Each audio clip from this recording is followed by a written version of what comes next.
In the life of Christ, as we have started out with the Sermon on the Mount, I was feeling sorry for myself, and then I tried to remember that Curtis taught the Sermon on the Mount in one lesson, so surely I can do 4 chapters in one lesson.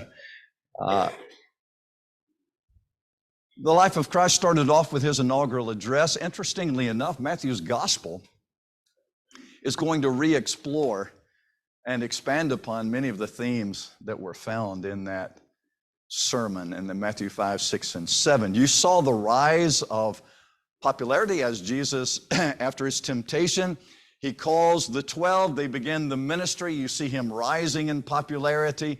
You see the crowds that are growing. And as the crowds are growing, what is happening? Do you miss me when I stand down there? As the crowds are growing, what's happening with the reaction of the beautiful people? The beautiful people are the power people.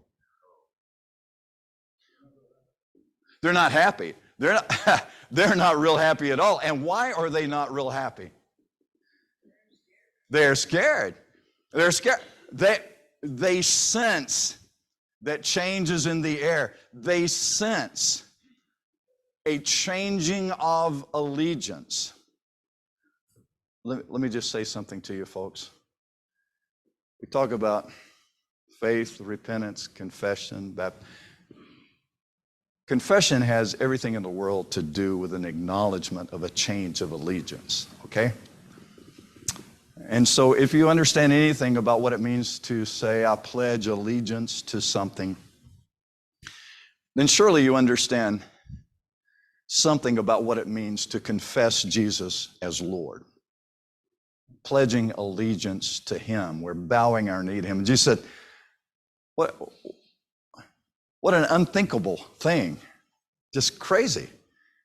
That you would say, I pledge allegiance to you. And then you turn around and you don't do what I say. That's not what we were talking about, though. We were talking about his rising popularity. And the rulers are sensing not only the change of allegiance, but as the people are shifting their respect and their allegiance and their fellowship from the rabbis to Jesus, they realize, hey, we're going to have a giant going out of business sale if this keeps up. Because he's about to put us out of business. And may I just say to you, Judaism, especially in Jerusalem in the first century, Judaism was big business. It was big business. And anything that threatened the big business was going to be met with all of the force and resistance that they could muster. No parallel to how money is affecting Washington today. I'm just pointing that out to you. That's what it was. If you think that the crucifixion of Jesus was all about the misunderstanding and the Jews' religious convictions got stepped on, no. Sorry about that. It was not about that. It was all about power. It was all about control. It was all about money. And they sensed that they were losing that. So as his popularity sort of reaches its peak, now you're going to see a turning of the tide. And now you're going to see examples of the beginning of organized and very defined rejection of Jesus. It's not going to come from we would say the people in the pew. It's not going to come from the common folks. This rejection is coming from the power structure. It's coming from the establishment. The rejection is coming from the people who now are operating from a basis of fear. And in case you haven't noticed, I'll just point out to you, in this world, in this country and in other countries, when people begin making decisions on the basis of fear, bad things happen. and bad things are going to start happening. You're going to see more and more the organized, planned, and defined approach of the scribes and Pharisees and Sadducees. And you say, Pharisees and Sadducees? Well, they didn't get along with each other. They do now. Why? Have an enemy in common. They have an enemy in common.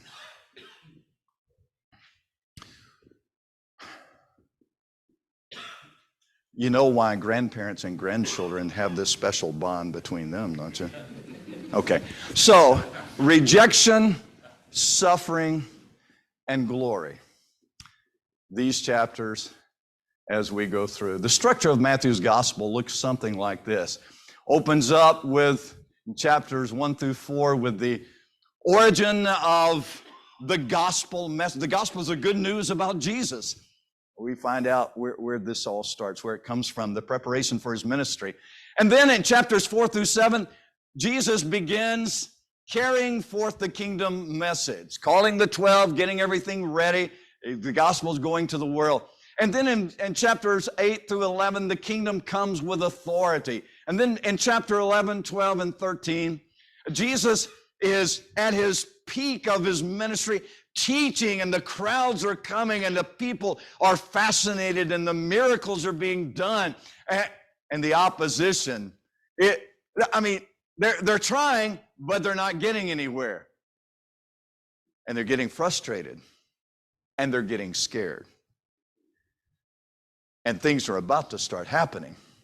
And so in the section we're in tonight, in chapters 14, 15, 16, and 17, actually this section begins in chapter 13 and verse 54. Chapter 13 and verse 54.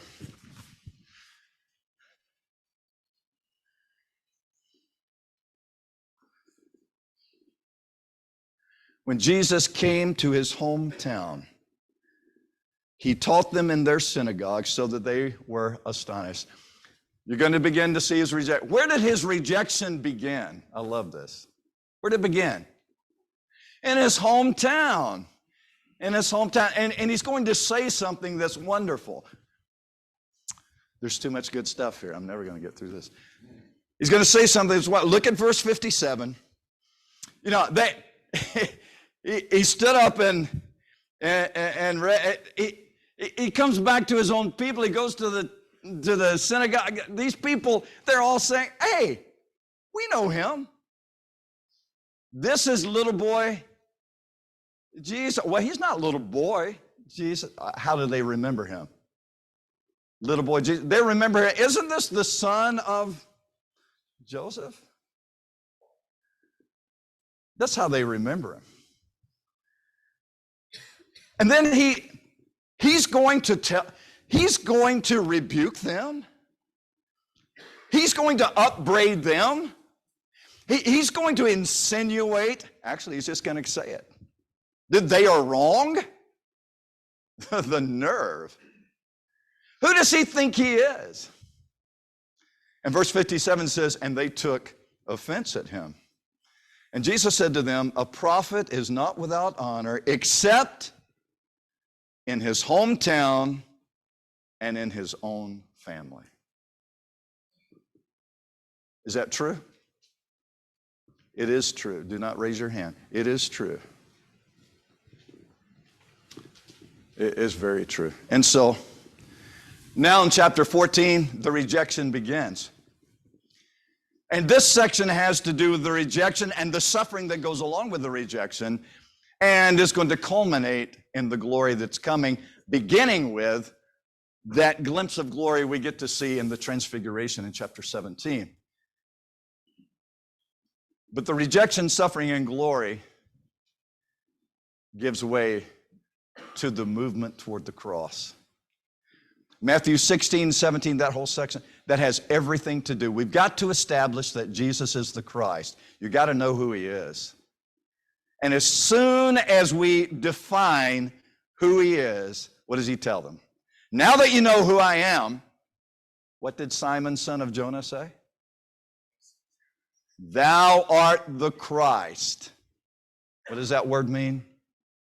You're the Messiah. You are the Messiah, the Son of the living God. As soon as he got it out of his mouth. Now that it is clearly established who he is, now he's ready to tell them, I must needs go to Jerusalem, and it's not for his bar mitzvah. What's he going to Jerusalem for? To be rejected, to suffer at the hands of men, to be crucified. But I tell you, there's no need to talk about the cross before you establish who he is. Because unless you know who he is, the cross doesn't mean anything. A lot of people died on the cross. The cross only has meaning because of who he is. That's why Matthew 16 is so important in verse 16 before you get to verse 20, 21, and 22. That's why. But as soon as it was clear that they finally, the disciples did not graduate at the head of their class. They were not the brightest bulbs in the pack. And Jesus had to teach them, and then he had to teach them again, and then he had to remind them again, and then he did the miracles, and he fed the 5,000, and it wasn't but a few days later, and there's another crowd together, and what did the disciples say? What are we going to eat? Were you out to lunch when he did that miracle? What? But they got it finally. By Matthew 16 and verse 16, Peter had finally gotten there. And he said it. You're the Messiah. Okay, you finally understand I'm the Messiah. Now I can tell you, they're going to kill me.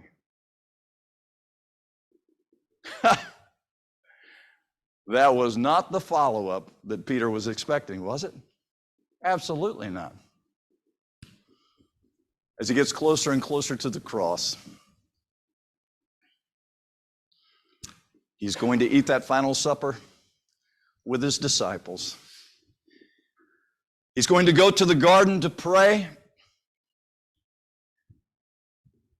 and his nearest and dearest friends in the world are going to go with him. And while he is going through the most difficult moments of his life, his dearest friends on the face of the earth are going to do what? They're going to go to sleep.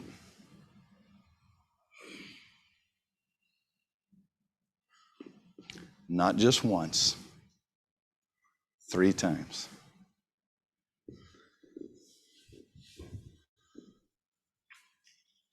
Do you ever wonder if Jesus had some Moses moments when he just felt like saying to God, just kill them all and let's start over? That the soldiers came.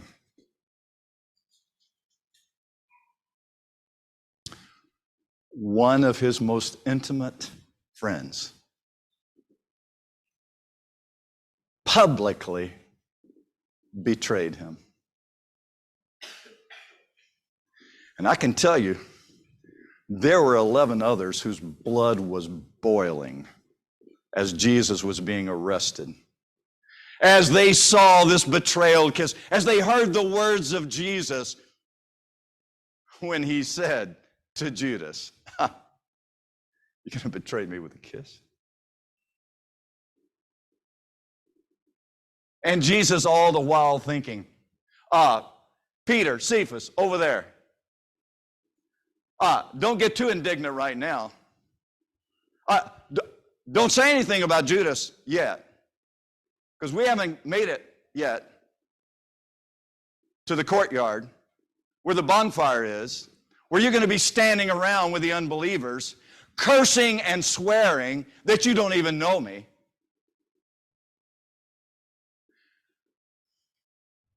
It's not a good night. It's no wonder Peter went out and wept bitterly. You talk about a disaster.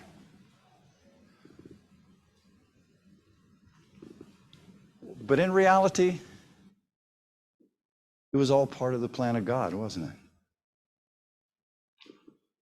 That's the amazing thing. And so in this section we're in tonight, it starts off with his rejection at Nazareth.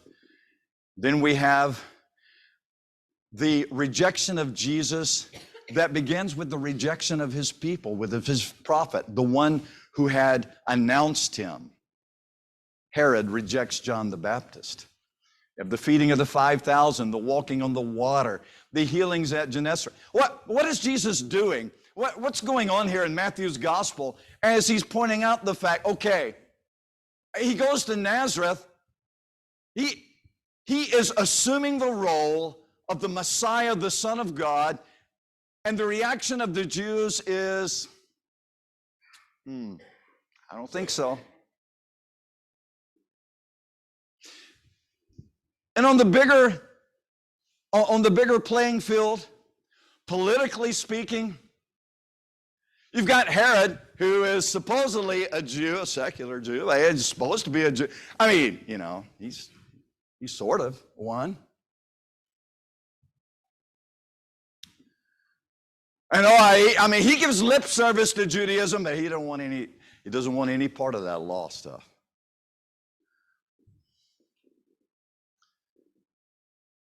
He rejects John the Baptist, but rejecting John the Baptist was just the symptom of the thing. The reason they rejected John the Baptist is not because they didn't like John the Baptist. They rejected John the Baptist because he was representing God. He was carrying the words and the message of God. That's why they rejected him. And so you see the political figures that are rejecting Jesus. And then Jesus comes to the disciples walking on the water. And what's the point as Matthew in his gospel is to this section now, rejection, suffering, and glory? What's he reminding us of when he tells us about Jesus walking on the water? And what is Jesus trying to remind his disciples of? Because things have turned. He's not so popular anymore. At least, let's say, he's popular with some people, but with the establishment, it's getting worse. I mean, you know, his Dale Carnegie course just isn't working out here.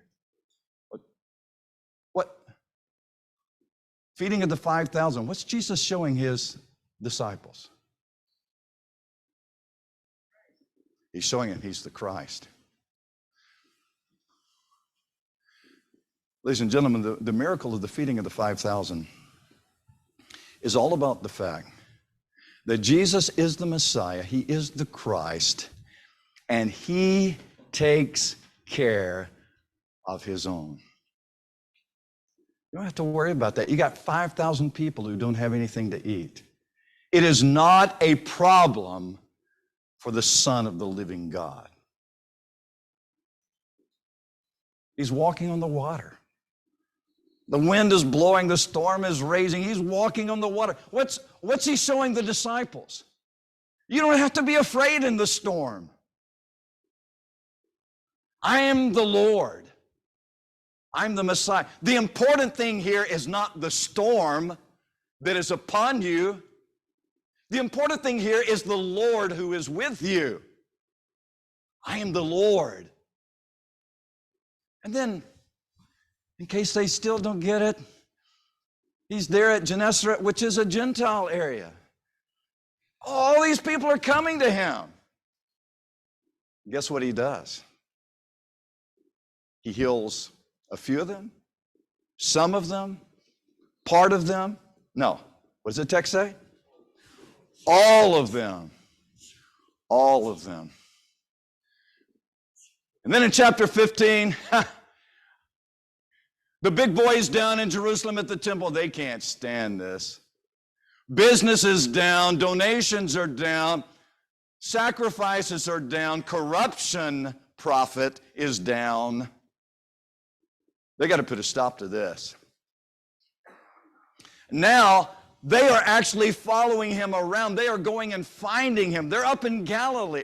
Can you believe it? Because let's just say, the big boys didn't go to Galilee very often. Galilee was for those other kind of people, you know. They just didn't waste much time with that. They're up there now. Everywhere he goes, they're watching him like a hawk.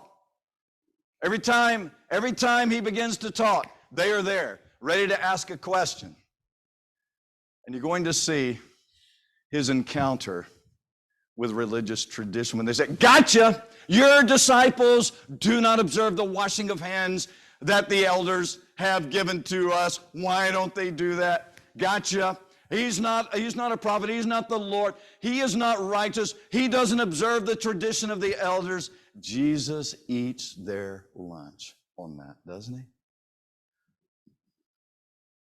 And then he turns to the crowd and calls them to understand what he has just said and what he has just done. And then he has to turn around and explain it to the disciples. That they need some explanation too. And then he's going to go about further healings. There's going to be the healing of the epileptic, then the feeding again of the 4,000, then the demand for the sign. Are you kidding? After all of these miracles that have already been performed, and now they're saying, "Give us a sign." Come on, people. And Jesus is going to warn his disciples about their leaders. And he's going to say, "Beware of the leaven." Okay, and here, this is not the academic team. Now they're thinking, "Oh yeah, we forgot to bring the bread." And Jesus said, "I am not talking to you about bread. When I said beware of the leaven, I am not talking to you about bread. I'm talking to you about the scribes and the Pharisees and the Sadducees, the rabbis, the teachers. Be careful because they're false teachers." And then he said, who do people say I am? Some say you're Elijah, Jeremiah, John the Baptist, one of the prophets. Who do you say I am? This is one of those, okay, the light comes on, the music crescendos, the heavens open, Peter raises his hand. I got this one. "Thou art the Christ, the Son of the living God." In my own mind, I just imagine all of heaven breaking out in applause that Peter got it and that he said it. And Jesus blesses him for that. And it's not 3 seconds later that Jesus is disciplining him, spanking him. He just made the greatest confession in the world. And then the next thing out of his mouth was one of the most ridiculous things. Jesus said, "I must go to Jerusalem and suffer many things there at the hands of the elders. I'm going to be put to death." And Peter, what does your text say? Are you there in the text? What does your text say? Peter rebuked Jesus. Are you kidding? Peter just said, "Thou art the Christ, the Son of the living God." The next thing out of his mouth, he's rebuking Jesus. Does he not know who Jesus is? What are you seeing here? Folks, you're seeing us, aren't you? That's what makes this so real. That's why our hearts are touched when we read this. That's why we get frustrated with this bumbling band of disciples going after him, but we don't say much about it because we're one of them. Isn't that true? In 1 second, he is confessing Jesus to be God himself. And the very next thing out of his mouth, he's rebuking Jesus as if he is God and Jesus is some little kid. Then you have the transfiguration and then the healing of the epileptic child. Wow. Okay, you have two more things too. So I can't teach this whole section, but I want to call your attention to one section. It's the section on John the Baptist, because this is the beginning of the decline of Jesus' popularity and the obvious rejection that's going on. And this is going to culminate in the mob of Jews who were standing in the courtyard before Pilate screaming, "Crucify him, crucify him." That's where this is going. It's starting now. His rejection. In Matthew chapter 14, at that time, Herod the Tetrarch, this is Herod Antipas, okay? Write that in your text if you don't know that. This is Herod Antipas, not to be confused with Herod the Great. In Matthew chapter 2, when little baby Jesus was born, you remember that? And they came to Herod, and Herod's wanting to know where they're going. Where is this Christ child? That was Herod the Great. This is Herod Antipas. In Matthew's gospel, this is the only time that Herod Antipas is mentioned. Matthew chapter 14, right here. This is the only time Herod Antipas is mentioned. Those Herods were a big family. They called everybody Herod, and it is confusing, okay? Herod Antipas said, he heard about the fame of Jesus. What's he hearing about Jesus? Tell me something he's hearing. What's he hearing about Jesus? Oh, what? Yes. He walked on the water. He walked on the water. What else is he hearing? He's healing everybody of diseases. A leper was cleansed. A lame man was walking. What did he do with the bread and the fish?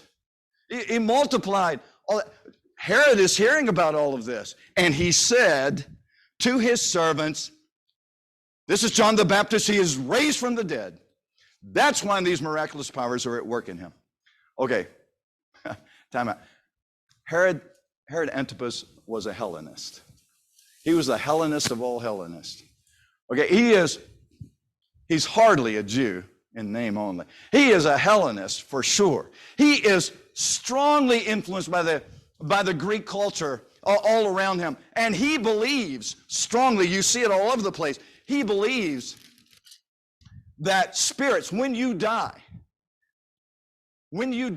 if you died because of oppression, if you died because of wrongdoing, if you died in suffering, your spirit would come back and take revenge on those who were responsible. They believed in the revenge of spirits. They believed in the spiritual world. They believed in demons. They believed that those spirits would come back from the dead and they would extract their due. When Herod Antipas began hearing about this prophet who was walking on the water and he's raising the dead and he's healing people of leprosy, and the lame walk and the lepers are cleansed and the poor have glad tidings, Herod Antipas is about to have a heart attack, and he says to his people, this is John the Baptist. He's risen from the dead. This was not a religious statement on his part. This was a pagan statement on his part. He is scared to death that John the Baptist has come back from the dead. And the reason he thinks it's someone come back from the dead is because from the netherworld, he brought with him all the powers of darkness. Wow. Herod had a guilty conscience. That's why he thought John the Baptist came back from the dead. He thinks Jesus is the resurrected spirit of John the Baptist. He was a Hellenist. He wasn't the only one who thought that Jesus was John the Baptist, come back from the dead. When Jesus asked the apostles, "Who do men say that I am?" They said, a lot of people are saying that you are John the Baptist, come back from the dead. Who is this? What's he upset about? Look at verse 3. For Herod had seized John. Don't even think about holding up a sign. For Herod had seized John and bound him and put him in prison for the sake of Herodias, his brother Philip's wife. Because John had been saying to him, it's not lawful for you to have her. And though he wanted to put him to death, he feared the people because they held him to be a prophet. But when Herod's birthday came, he gave himself a big birthday party. The daughter of Herodias danced before the company and pleased Herod so that he promised with an oath to give her whatever she might ask. Mark says up to half of his kingdom. Prompted by her mother, she said, give me the head of John the Baptist here on a platter. And the king was very sorry. But because of his oaths and his guest, he's got a save face here in front of his buddies, he commanded it to be given. He sent, and he had John beheaded in the prison. And his head was brought on a platter and given to the girl, and she brought it to her mother. And the disciples came and took the body and buried it. And they went and told Jesus. What is going on here? Herod Antipas, 5 minutes. Herod Antipas is the son of Herod the Great. Herod the Great had how many wives? How many wives? 5. How many kids did he have? He didn't know either. He had lots of them. Lots of them. Herod Antipas was one of his kids. The son of Herod the Great that we read about in Matthew's Gospel, chapter 2 and verse 1, the one that was killing all the little baby boys when Jesus was born. And the brother of Archelaus, and the brother of Herod Philip, and the brother of Aristobulus. That's who Herod is in this text. That's who Herod Antipas is. Who is Herodias? She is the daughter of Aristobulus. Look above. Aristobulus is one of the children, the sons of Herod the Great. So he's a brother to Herod Antipas. Herodias was the daughter of Herod Antipas's brother. What does that make her? His niece. She was married to her uncle Herod Philip. Are you following this? Okay, so Herod Antipas, Aristobulus, and Philip are brothers. Philip has a daughter named Herodias. Philip gives his daughter Herodias to his brother for conjugal rights. It was legalized in marriage. The Herods were sick. They were sick people. Herod Antipas went to visit his brother Herod Philip. He was there for some period of time, during which time his niece, who also now happens to be his sister-in-law, she has an affair with him.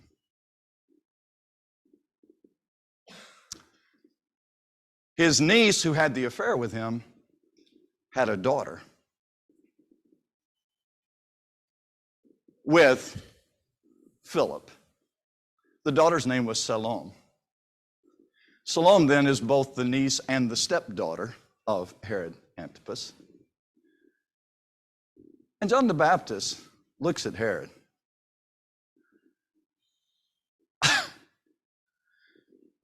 Salome has come and danced for his birthday party, this drunken orgy that he's had. She pleased him greatly. Undoubtedly, he was really pleased because he made an oath in front of all of his guests that this little girl who had just pleased him so much could have anything she wanted up to half the kingdom. That must have been some dance.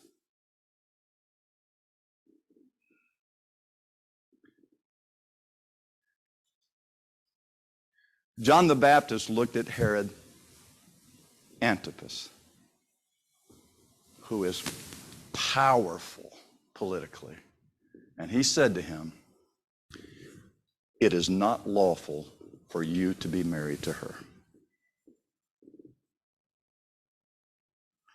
Leviticus 18, Leviticus 20, you can read about that, but I'm telling you, you don't have to be a Rhodes Scholar to understand that. So, Herodias was furious with John for stating this truth. She wanted Herod to kill John. But Herod feared the people because they thought John was a prophet. So John stayed alive, but Herod kept him in prison, out of sight, out of voice, out of mind. But she wasn't out of mind because Herodias was going crazy about this. Herod had a birthday party. He got drunk with wine. He had Salome, his stepdaughter, come in and dance for them. She was probably 14 or 15 years old. In his excitement, he vows an oath in front of all of his guests, whatever she wanted. Herodias is still nursing a huge grudge against John the Baptist. She hated him because he said that her marriage to Herod Antipas was unlawful. This is messing up her political aspirations. She's climbing the ladder quickly. She told her daughter, you go back and ask for John's head on a platter. She'd asked for it, didn't get it. But Salome went back and asked for it. She had to get it because he'd sworn the oath. Let me tell you something. Herodias didn't think this up all by herself. A century earlier, you ever hear of a guy named Mark Antony? Mark Antony, he got married a lot of times. Do you know who his first wife was? Her name was Fulvia. Fulvia was the first wife of Mark Antony in Rome. And Mark Antony was her third husband. She had married politically and financially, and she was a wealthy, politically placed woman. When she married a man, she was taking him somewhere, and he was going to be her stepping stone somewhere. And when she finished with him, she was done, and she was moving on. And she has moved 3 times now. She's with Mark Antony. At this point, her name is Fulvia. And when she was in her second marriage, before she married Mark Antony, she was married to a very prominent Roman official who also was a very wealthy man, and he just happened to die in an altercation. Sad thing. And suddenly, she's marrying Mark Antony. And there was this Roman senator, this philosopher, this chronicler, this historian. His name is Cicero. Did you ever hear of a Roman named Cicero? And Cicero is writing for the Roman people. And in his chronicles, he's writing, and he's telling them, look, this woman, Fulvia, she was having an affair with Mark Antony while she was still married to her husband, and then he suddenly died, and now she's married to Mark Antony. And guess what? Fulvia didn't like that. And you know what she did? She asked for the head of Cicero to be brought to her, and she pierced his tongue with a hairpin 1,000 times in her rage against him. 100 years later, Herodias does the same thing. Lots of life lessons here. I guess if you want them, ask for the PowerPoints. I have about 8. Thank you so much. I want to say this to you about Matthew's gospel. It may seem to you that he just took a lot of random things and just threw them all together. There's a method to the madness here in his gospel. It is structured. And the gospel narrative is moving. It is constantly moving toward what? Toward the cross. It's constantly moving toward the cross. Thank you very much.